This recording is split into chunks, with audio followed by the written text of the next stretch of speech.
Hi, so today I'm going to talk to you about flying your crow pose. So this is one of the first arm balances and it's really fun. What we want to do is to start off with, if you haven't flown your crow before, you're going to take two blocks. One here, or it could be a book.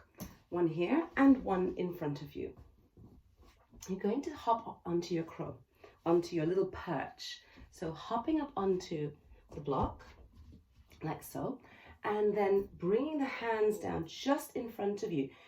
What you want to make sure you do is to bring your knees as high up into your armpits as you possibly can. If your knees are on the middle part of your tricep, you're going to end up with nasty bruises, which is not the end of the world. And until you work yourself lower and lower down to bring your knees into your armpits, that might be the case. You could also start off with your knees on the outside. If you do that, you just need to really squeeze the knees inwards. So we're going to come back to bringing the knees into the armpits. Hands are just down in front of you, shoulder width apart, so not too close together.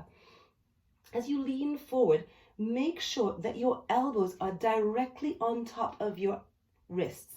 If they're not on top of your wrists, then it's going to make it almost impossible to balance. Just the same as when you're standing up, your ankles are on top of your knees are on top of your ankles. You want your elbows to be on top of your wrists. You're going to lean forward and just gently rest your forehead onto the other block. Lift up one foot, place it down. Lift the other foot, place it down. Maybe think about lifting both.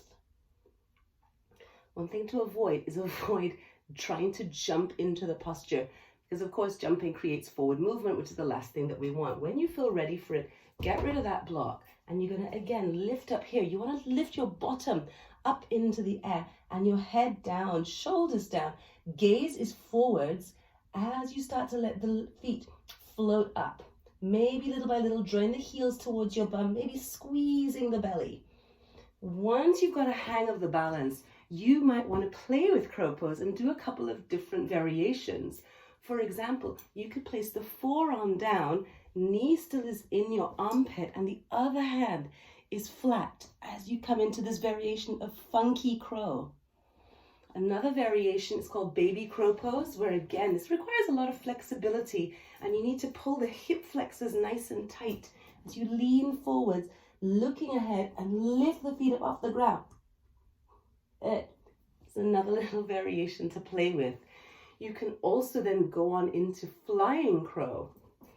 Bring the knees up into the armpits, once again, leaning the elbows over wrists, bend the elbows, lifting the feet up, and then ever so slowly lifting up. So there's lots you can do to play with. You can also play with moving one knee from armpit to armpit. Just moving it across,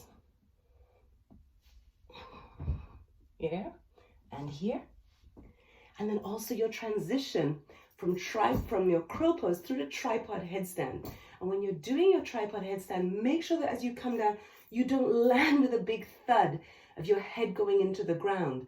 So we're going to move ever so slowly. And when I'm teaching this, I have a method of teaching that ensures that you don't jar your spine. So when I give you a much longer, much more detailed explanation of how to do tripod pose and the transition from crow pose through to tripod, I'll explain those little tricks. But for right now, coming from crow into your tripod,